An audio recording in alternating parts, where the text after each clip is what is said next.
What's going on, YouTube? Metal Complex here, and welcome to what I think is episode 24 of the Knife Guy. That's crazy to say that there have been 24 of these. I love doing this series. For those of you who are new, or you just came out of some weird corner of the internet and you have no idea where you are, I am a knife guy. I'm a knife enthusiast, knife collector, knife user. I'm a knife guy of all sorts. I am a part of a community amidst other knife guys and gals who have different varying levels of experience, who come from different walks of life. You know, we're all our own unique knife person, you know, made up of different, you know, amounts of knife experience. But there are many times down this path, whether we're new or veteran, I'm somewhere in between, where these paths intersect and we all sort of experience the same thing in different ways. That's what this series is dedicated to, is talking about those similar experiences that we all share. What I generally like to do is lay a bunch of knives out. Some of them are mine, some of them are my generous viewers. In fact, most of what you're seeing here is belongs to viewers who have lent me their knives. And I basically just like to pick them up and flip them and give you guys something to watch me do while I talk about these experiences. I like to do, on this channel, I like to do knife reviews and overviews. I like to do unboxings. I like to do discussion topics, top 10 things, top 5 things. I have a Quest for the Perfect Budget Knife series that I do on Saturdays, and I have this Knife Guy series that I do on Sundays. I also give a lot of knives away, so if that sounds good to you and you like daily knife-related content, this might be the channel for you. So make sure you go ahead and subscribe and set your notifications to all, because there's a lot more coming. For those of you who have been enjoying my content for a while, if you'd like to support me on Patreon, as always, I do have a link down in the description where you can take a look around and join. I've got 2 different types of stickers available, and I also do once a week Patreon exclusive videos. So your support would absolutely mean the world to me. I do have a new goal of 85 patrons. We are very close. I believe we're at 72. And there'll be a new knife announced as a giveaway knife for everybody the moment that we hit 85. So if you'd like to help me reach that goal, like I said, you can check out my Patreon. If you see anything here that you like, you know, if there's a link for it, I mean, a lot of the stuff laying out here is really expensive, but if you see anything here you like and you're like, I'd like to own that, I've provided Amazon affiliate links down in the description that you can also use to purchase the knife. Today, what I want to talk about is something that I think we can all relate to in one way, shape, or form. Sorry, I'm turning my phone on airplane mode because I'm getting a million texts right now.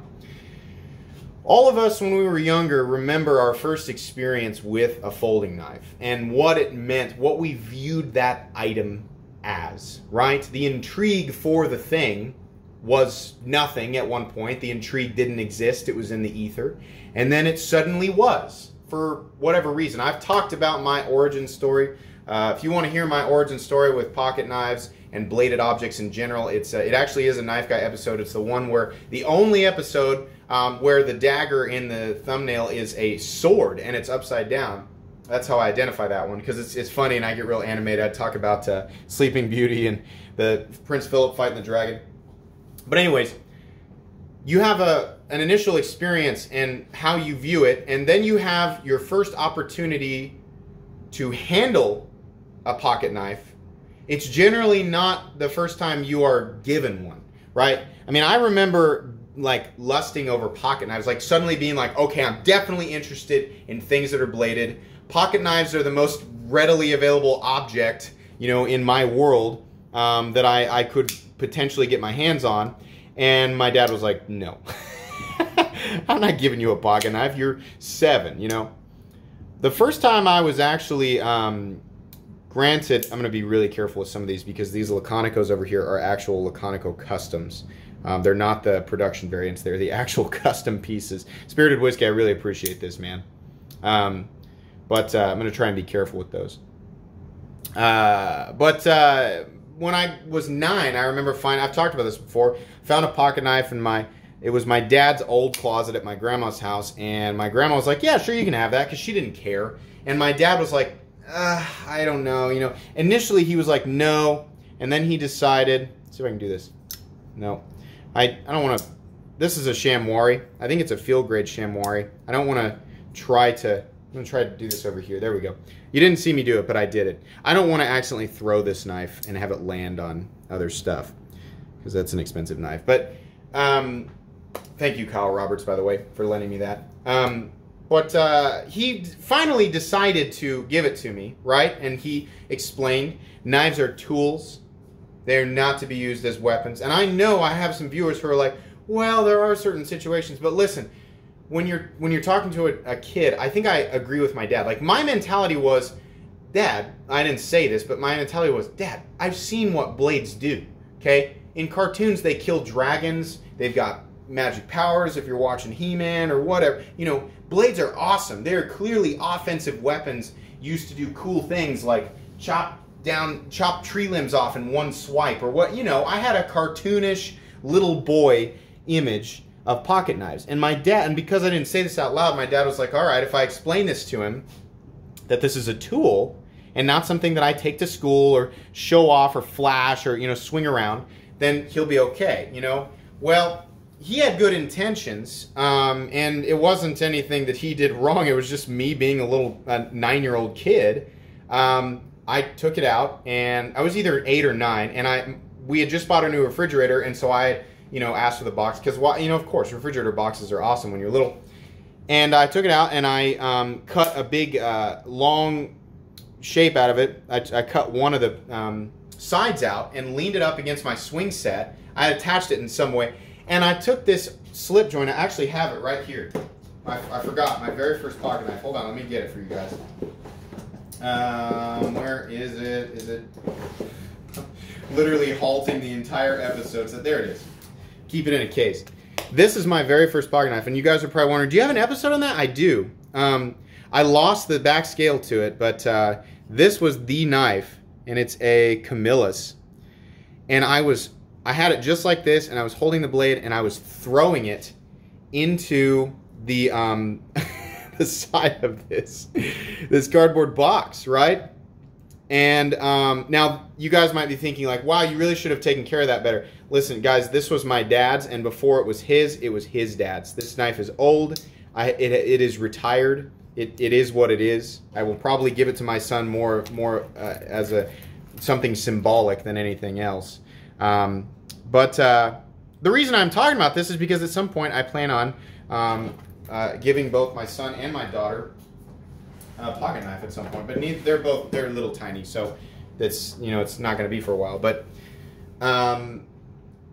my dad saw it. He looked out the window and he saw it, and he ran out and he's like, "What are you doing? Give me that," you know? And I was like, "Oh, geez." You know that hot, sick feeling you get when your parents run out and you're not really comprehending that you're doing anything bad until you see them rushing at you with the rage face. I was paralyzed. My dad stomping towards me in the yard. He took that knife away, and he was like, "You are not getting this back until you learn, you know, basically the foundational rules of carrying a pocket knife." And we just didn't talk about it. He didn't give it back for over a year. And he finally gave it back, and he said, the last time, you know, and I asked him multiple times, "Can I have that pocket knife back?" And he'd say no. And he kept it on the top shelf on his work desk. And I knew it was up there. Sometimes I'd open the cabinet and just look at it, but I didn't touch it. You know, I'm sure a lot of you guys have similar stories. Guys and gals out there, I'm sure a lot of you have similar stories. One day he was finally like, "All right." But he was like, "You remember, I took this away from you, and you were throwing it, you know?" He was like, "You can't throw it." He was like, they're not toys. You know, he was like, "They're dangerous. Not just, you know, to you." I mean, he was like, "You got to be careful about, you know, how you're using it, but also to other people around you." So he was like, "I don't want you taking this to school. I don't want you getting it out and using it for every single thing." And I remember very specifically for the next few days, he would always ask me about it, where I was going, what I was doing, whether or not I had my pocket knife with me. I had a specific place that I was, you know, supposed to put it at the end of the day, whether in my dresser or on top of it. And it was not allowed to go to school with me. It wasn't allowed to be with me at church. I mean, like, he carried a pocket knife everywhere, but there were certain places he just did not want me carrying it. And when I did have it with me, he would look for opportunities, and he'd be like, "Hey, bring your knife over here. Let me show you this." And we'd be doing something, you know, and he would look for circumstances to show me, hey, this blade doesn't lock. You know, only pressure on the blade. Don't put your thumb up here on the back of it, right? I should be using the knife. Don't put your thumb up here because it'll come down on your finger, you know. Don't hit it this way. Don't cut towards yourself, even though I know there's some techniques, you know, where you do. But teaching a little kid, don't cut towards yourself. Little things like that. And slowly, my opinion of what a pocket knife was changed from cool fantasy weapon, toy, little boy image of a pocket knife to it's a tool. And I was never in Boy Scouts, but I had a lot of friends that were in Boy Scouts, and they all seemed to have the same opinion. Now, I did not get rid of that mentality. I grew up with the same stuff a lot of you guys grew up with. I liked Johnny Quest. I liked He-Man. I liked Power Rangers. When I was a little bit older, I watched a lot of Dragon Ball Z. If I'm being honest, that's still a pretty cool show. But, you know, like little boy stuff, you know? And I mean, there's a lot of women out there who watch the exact same thing, but I had this thing, and that, you know, mentality of how cool swords and melee weapons were carried into my high school years. You know, I have that story about going to that flea market and buying a sword for no other reason than just wanting to own a sword. But I had a different opinion of folding knives. Now, eventually, I grew out of this, and now I am, I'm skipping a lot of stuff, but now I am 100% knives are tools. Obviously, there's that 0.0001% chance that you're going to be grocery shopping and you're going to come out to the parking lot at night and you're going to get jumped by somebody, and you know that it's better to have something on you that you can defend yourself with than not. Okay, all right, fine.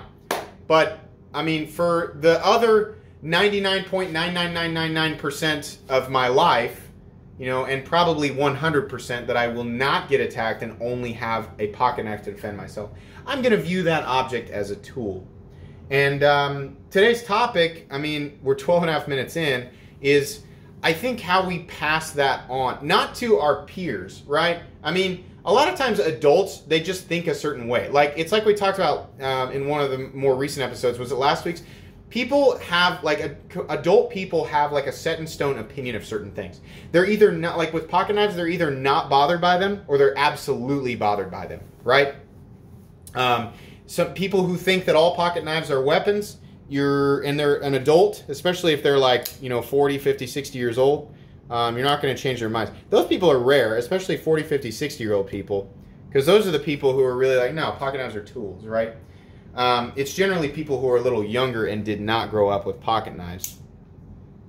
But with younger kids, I think it's very important that we, as the adults who feel well versed and seasoned in this knife community, I think it's really important how we present this information to somebody who is a very young mind and also obviously new to the entire knife world, because that's when ideas are set. That's when the sponge soaks in all the information. And I am not going to stand up here and tell any of you new parents or parents who are older than me, who have kids who are older than me, I'm not for a second going to pretend like I know exactly how to present this. I'm not going to tell you how to raise your kids. No way.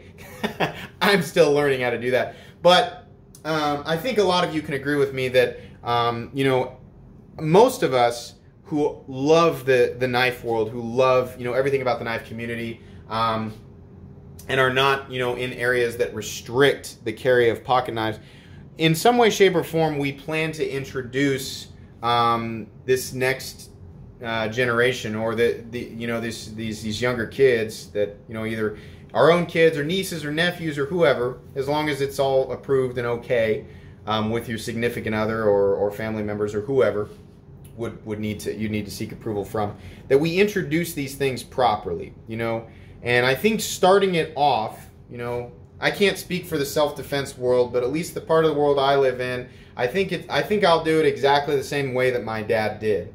I think for my son, I think 8 or 9 years old is probably a good place, for me when he gets there, to talk more about this. Now, he has seen my pocket knives, and he has a very generic interest in them.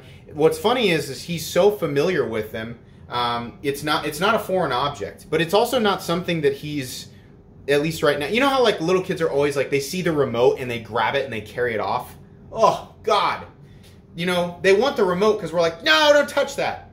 I have tried to not be like that with pocket knives. Now, the only place my pocket knife ever is either in my pocket or it is locked up in an area of the house that he has no access to. Through multiple layers, has no access to this part of the house. So he doesn't have an opportunity. But when he does see it, it comes out, it gets used to open a package, and then it gets put away. So he's familiarized with them. They're not a sacred object that's, you know, I'm like, don't touch that, you know, don't ask questions about it, because that's inevitably, that draws attention to it. It draws awe and wonder, and it's put up on a pedestal. That mixed with whatever, you know, we present as an idea of danger surrounding it, you know.